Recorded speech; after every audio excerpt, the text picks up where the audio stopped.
Thank you so much po sa opportunity na makapag-share ng kabutihan ni Lord sa buhay ng bawat isa sa atin. Siyempre, pinagpapasalamat ko yung industry na dinala niya ako. Ano ba?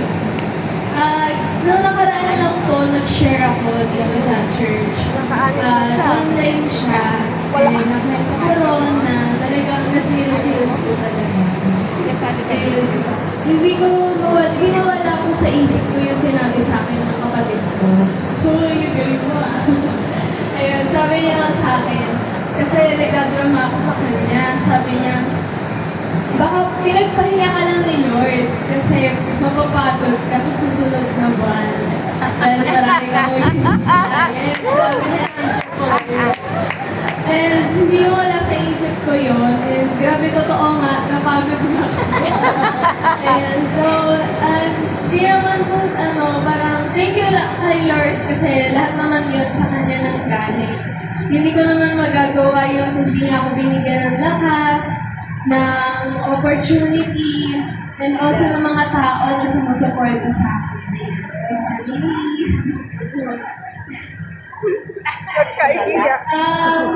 Pero po sa ating lahat, yung sa share po ni Kuya na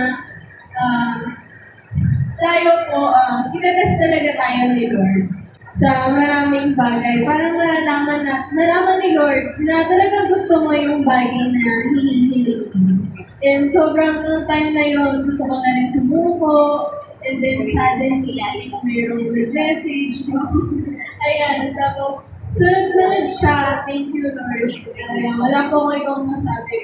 Lahat po yun ginawa ni Lord. And kung magtitiwala po kayo ng buong buo, palalaguin po kayo ni Lord. Kaya nga po nung sa sharing ko rin last time na nung gusto ni Lord na maging hari si David, hindi niya naman binigyan si David ng corona.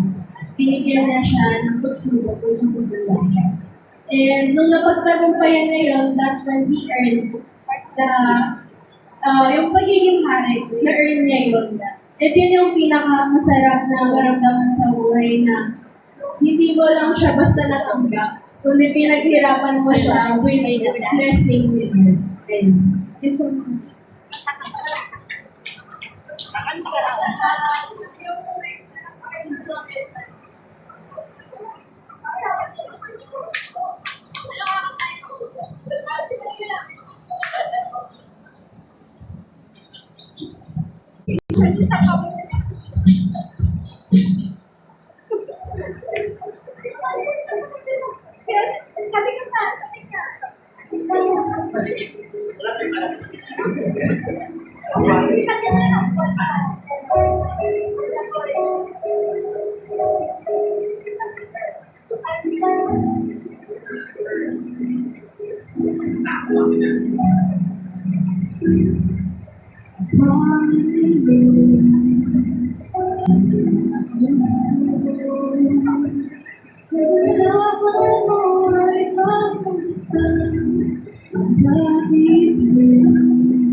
papuri ko ay tanging sa'yo.